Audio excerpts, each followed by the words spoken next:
यार हमेशा मेरे साथ ही ऐसा क्यों होता है? अरे भाई क्या हुआ? Why are you looking so furious? अभी फ्यूरियस का मतलब क्या होता है? अरे फ्यूरियस का मतलब होता है एक्सट्रीमली एंग्री होना, जब गुस्सा कंट्रोल के बाहर हो जाए, जैसे तू हो रखा है। अच्छा, तो हाँ मैं फ्यूरियस ही हूँ। वो तो दिख ही रहा है।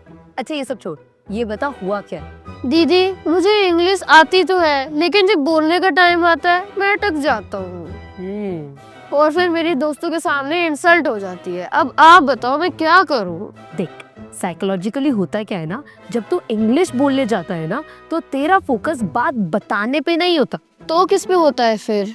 इस पे कि गलती हो गई तो क्या होगा और लोग हंसेंगे तो, बस यही से प्रॉब्लम स्टार्ट हो जाती है। हाँ दीदी यू आर राइट, मैं रिएक्शन पहले ही इमेजिन कर लेता हूँ। एग्जैक्टली, और यही सोच तेरे को एक गलत डायरेक्शन में ले जाती है and that thinking is misleading.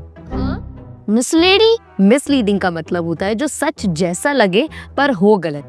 जैसे तुझे लगता है कि सिर्फ तू ही स्ट्रगल करता है, तो मतलब ये नॉर्मल है? बिल्कुल, बस लोग एक्सेप्ट नहीं करते। पर दीदी बोलते टाइम तो मेरे दिमाग में ग्रामर ही घूमती रहती है। हाँ, जैसे ग्रामर जज बनकर बैठी हो। एग्जैक्टली। और वही प्रेशर तुझे और स्लो कर देता है and that pressure is counter productive. क्या काउंटर प्रोडक्टिव का मतलब जो हेल्प करने की बजाय उल्टा नुकसान कर दे।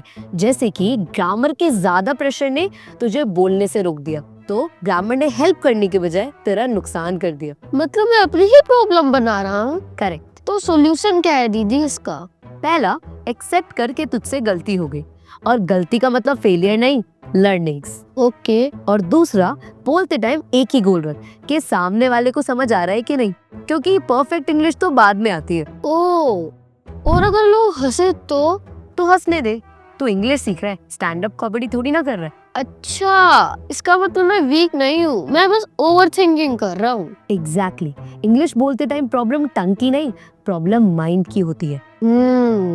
और जब मैं परफेक्ट इंग्लिश बोलने का प्रेशर लेता हूँ तब इंग्लिश भी बोलती है भाई रहने दे। Fair enough. पर एक रूल याद रख, परफेक्ट इंग्लिश नहीं, क्लियर इंग्लिश। तो अगर आप भी इंग्लिश बोलते टाइम अटक जाते हो तो समझ जाओ प्रॉब्लम इंग्लिश नहीं प्रेशर है। प्रेशर कम करो, प्रैक्टिस बढ़ाओ, बाकी सब इंग्लिश संभाल लेगी।